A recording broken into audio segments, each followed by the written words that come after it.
우리는 살아가면서 세상의 영향을 받지 않을 수 없습니다. 매일 수많은 정보와 가치관 속에서 살아가고 사람들의 생각과 문화 속에서 영향을 받습니다. 근데 문제는 우리가 그것을 분별하지 못한 채 따라가게 될 때입니다. 어느 순간 세상의 기준이 나의 기준이 되고 하나님의 뜻보다 내 생각이 더 중요해질 수 있습니다.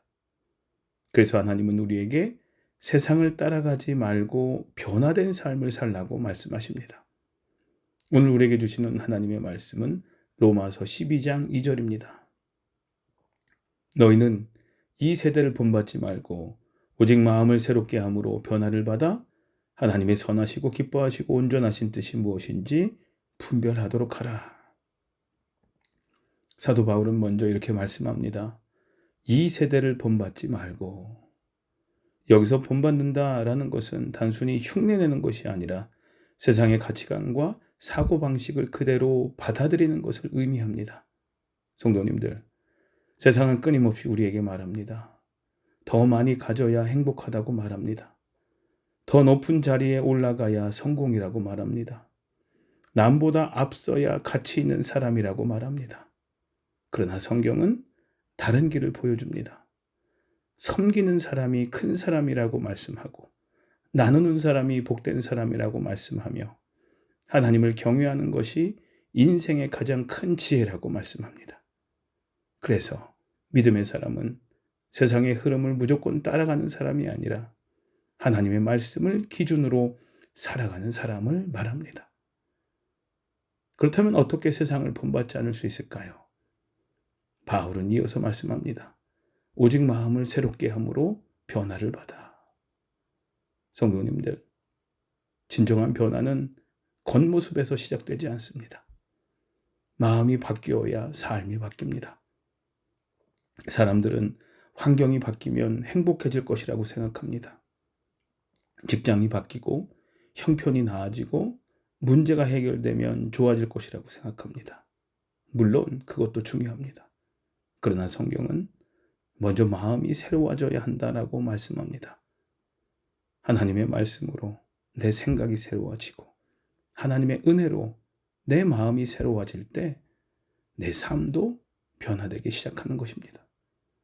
그래서 신앙생활은 단순히 교회에 출석하는 것이 아니라 하나님께서 내 생각과 가치관을 바꾸어 가시는 과정이 바로 우리의 신앙생활입니다. 예전에는 원망하던 사람이 감사하게 되고 미워하던 사람이 용서하게 되고 자기 자신만 생각하던 사람이 다른 사람을 품게 됩니다. 이것이 성령께서 우리 안에 이루시는 변화인 것입니다. 그리고 그 결과는 무엇입니까? 하나님의 선하시고 기뻐하시고 온전하신 뜻이 무엇인지 분별하도록 하라. 마음이 새로워질수록 하나님의 뜻이 보이기 시작합니다. 예전에는 이해되지 않던 말씀이 이해되고 선택의 순간마다 하나님께서 기뻐하시는 길이 무엇인지 분별하게 됩니다. 성도님들, 많은 사람들이 하나님의 뜻을 알고 싶어 합니다. 근데 하나님의 뜻을 알기 전에 먼저 하나님의 말씀으로 변화되어야 합니다. 마음이 새로워질수록 하나님의 뜻도 더 분명하게 보이게 됩니다. 우리 삶을 돌아봐야 합니다. 나는 세상의 기준을 따라 살고 있는가? 아니면 하나님의 말씀을 기준으로 살아가고 있는가? 나는 여전히 옛사람의 생각에 머물러 있는가? 아니면 하나님께서 날마다 새롭게 하시는 은혜를 경험하고 있는가? 하나님은 오늘도 우리를 변화시키고 계십니다. 하루아침에 완전해지지는 않지만 말씀을 붙들고 살아갈 때 우리는 조금씩 예수님을 닮아가게 됩니다.